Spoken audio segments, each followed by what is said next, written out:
భారతదేశం అంధకారంలో ఉందని ఒక చెప్పులు కుట్టుకునే ఆయనకి భారం కలిగింది.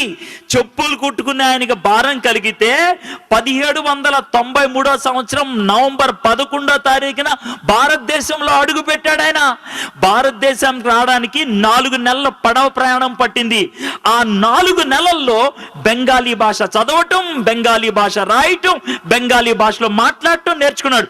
భారతదేశంలో అడుగు పెట్టినప్పుడు భారతీయ భాష మాట్లాడాడు. 36 సంవత్సరాలు భారతదేశంలో ఉండి 44 భాషలు నేర్చుకున్నాడు. మనకి తిన్నగా ఒక్క భాష రాదు, 44 భాషలు నేర్చుకున్నాడు. 40 భాషల్లోకి బైబిల్ తర్జుమా చేద్దామని ఆరంభించి 28 భాషల్లో కొత్త నిబంధన పూర్తి చేసి 17 భాషల్లో బైబిల్ పూర్తి చేశాడు. ఈ రోజు నీ చేతుల్లో బైబిల్ ఉన్నదంటే కారణం ఆయనే. ఆయన ఎవరో తెలుసా? William Carey.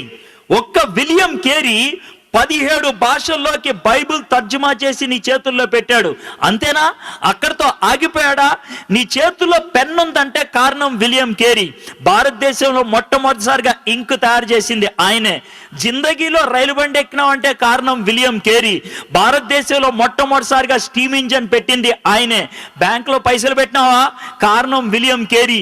భారతదేశంలో మొట్టమొదటిసారిగా బ్యాంక్ పెట్టింది ఆయనే. పొద్దున్నే లేచి ఈనాడు, జై తెలంగాణ న్యూస్ పేపర్ చదివిన థ్యాంక్స్ చెప్పాలి విలియం కేరీకి.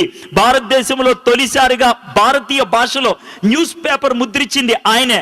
ఆడపిల్లలు కాలేజీకి పోతున్నారా? థ్యాంక్స్ చెప్పాల్సింది విలియం కేరీకి. భారతదేశంలో ఆడవాళ్ళ కోసం మొదటిసారిగా కాలేజీ పెట్టింది ఆయనే.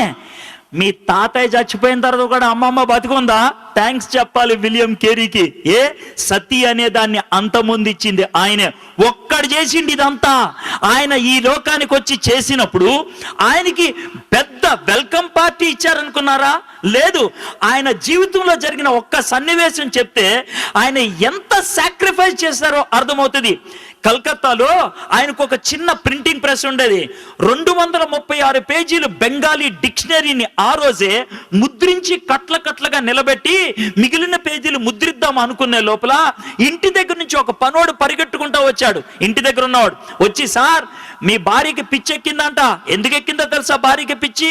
వాళ్ళ కొడుకు చచ్చిపోయాడు. కొడుకు చచ్చిపోయినప్పుడు పాతి పెట్టడానికి ఎవరు రాకపోతే విలియం కేరీ ఒక్కడే శవాన్ని తీసుకెళ్లి పాతి పెట్టొచ్చాడు. ఆ యొక్క ఎమోషన్ లో భార్య పిచ్చెక్కి రాయితో తల కొట్టుకొని రక్తం కారుతుందంటే విలియం కేరీ భార్యను ఓదార్చుతామని వెళ్తూ ఉంటే వెనక నుంచి ఇంకోటి పరిగెట్టుకుంటూ వచ్చి, సార్ ఇప్పుడే మీ ప్రెస్ తగలడిపోయింది అని అన్నాడు. వెనక్కెళ్లాలో ముందుకెళ్లాలో తెలియకుండా సతమతమయ్యాడు విలియం కేరీ. అలా పెనుగులాడి అద్భుతంగా పరిచర్య చేశాడు.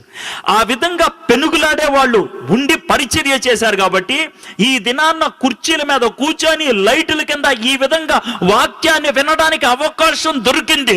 అది ఉచితంగా రాలా, ఎవడో ప్రాణం పెడితే వచ్చింది, ఎవరో సాహసిస్తే వచ్చింది. దేవుడు క్రిస్మస్ దినాన నేర్పించే పాఠం ఏంటి తెలుసా? నువ్వు నాకు చెందిన వ్యక్తివి అని చెప్తావా? నన్ను నువ్వు దేవుడు అని పిలుస్తావా? యేసే అంటున్న మాట ఇది.